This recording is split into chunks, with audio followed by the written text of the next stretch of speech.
집이 한 채뿐인데도 종합부동산세를 내는 사람이 4년 새 4배가 늘어서 전체 대상자 10명 가운데 4명꼴이 되었습니다. 앞으로 공시가가 더 오르면 종부세 내는 1주택자도 더욱 늘어나겠죠.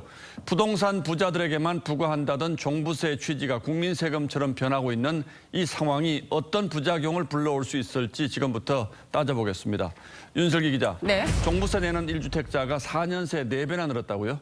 네, 이 공시가가 9억 원이 넘어 종부세를 내는 1주택자는 2016년 6만 9천 명에서 지난해 29만 1,000명이 됐다고 국민의힘 김상훈 의원이 국세청 자료를 받아서 발표했습니다.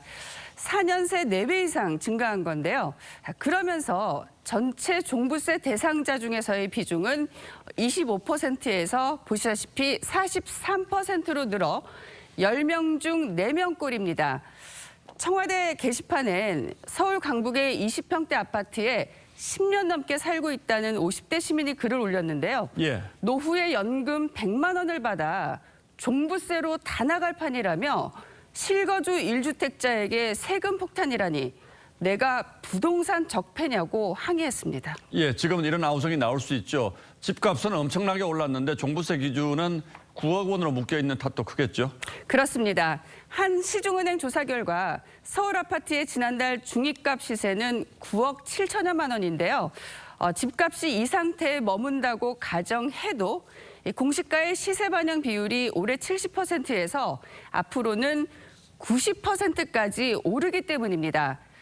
이 같은 상황을 한 전문가는 이렇게 정리했습니다. 내 집 살면서 월세 내시는 꼴이 된다니까요. 나라에다 월세 내고 있는 상황이에요. 종부세 부담 가구가 이렇게 급격하게 증가하는 추세가 과거와 비교하면 어떻습니까?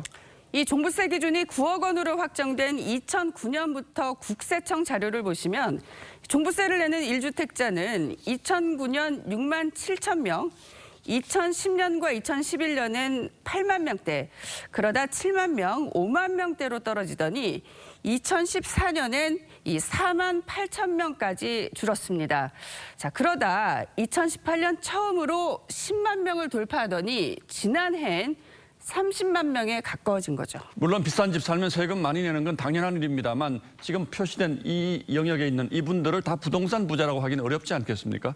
그렇습니다. 앞서 청와대에 이 종부세 부담을 호소한 강북의 20평대 아파트 1주택자도 대출받아 겨우 마련한 안식처를 종부세 때문에 팔아야 하냐며 대한민국은 20평 아파트가 분수에 넘치는 곳이냐고 반문했습니다.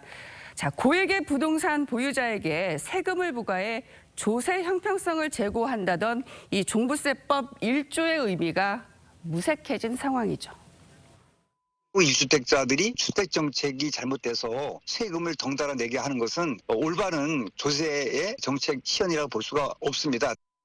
예, 누가 집값 올려달라고 했느냐는 아우성, 이제는 정말 진지하게 고민해 봐야 될 때가 됐군요. 그렇습니다. 예, 윤슬기 기자 잘 들었습니다.